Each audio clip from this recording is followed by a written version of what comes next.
कि किसी से इश्क हो जाना सौभाग्य की बात है। बिल्कुल। किसी से इश्क हो जाना सौभाग्य की बात है। फरमाइशी अपने ही जात में हो जाना सौभाग्य की बात है। तो प्यार से ज्यादा बदनाम सलाइका, प्यार से ज्यादा बदनाम सलाइका। नहीं भैया अभी नहीं है। शुक्रिया शुक्रिया दर्द जो तुमने दिया, शुक्रिया शुक्रिया दर्द जो तुमने दिया। ये खता हमसे हुई दिल जो बस तुमको दिया, ना कोई शिकवा गिला तुमसे हो बेवफा, ना कोई शिकवा गिला तुमसे हो बेवफा। देखा ये बात में बहुत सच्चाई हो, ऐसा हम तो के बतावत है। एक लाइन हम बोलिए। ना कोनो हाथ ना बजरिया से होला, ना कोनो हाथ ना बजरिया से होला।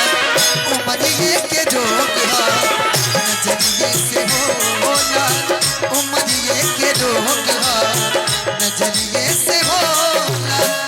ना कोनो हाथ ना बजरिया से होला, ना कोनो हाथ ना बजरिया से होला। उमरिए के रोग नजरिए से होला, उमरिए के रोग नजरिए। देखिए क्या है ना कि किसी से इश्क हो जाना सौभाग्य की बात है। बिल्कुल। किसी से इश्क हो जाना सौभाग्य की बात है। फरमाइशी अपने ही जात में हो जाना सौभाग्य की बात है। तो इसीलिए कभी कभी जात पात ये सब मायने आपके गाने से मैंने बोला है, लेकिन एक गाना और भी बड़ा सटीक बैठ रहा है। कौन सा? वो किसी और से मिलके आ रहे हैं, फिर भी हम उनका इंतजार कर रहे हैं। एक बेवफा से हम इतना प्यार कर रहे हैं, एक बेवफा से हम इतना प्यार कर रहे हैं।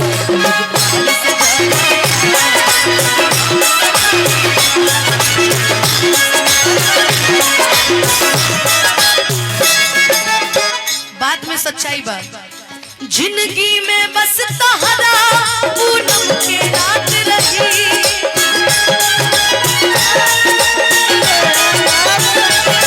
उगते सूरज रहा तो दुनिया साथ रही।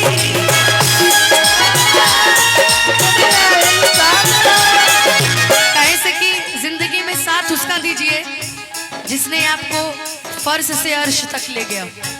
ये बीच वाले तो स्टार बनने के बाद ऑटोमेटिक आ जाते हैं धनंजय भैया।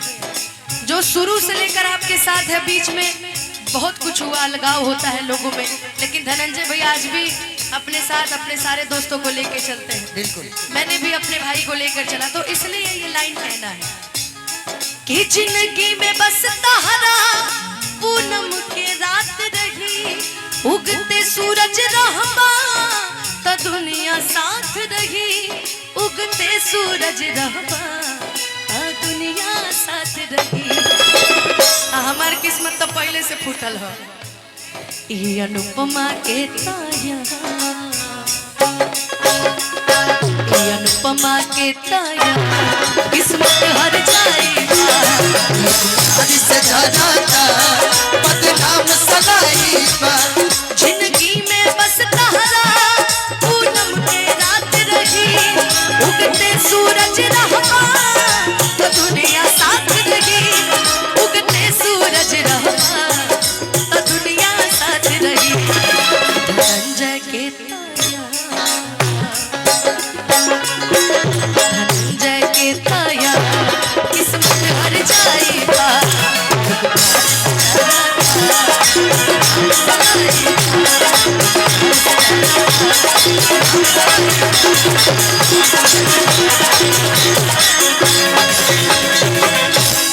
कि लोग प्यार से जराता बदना सलाये बा हमारे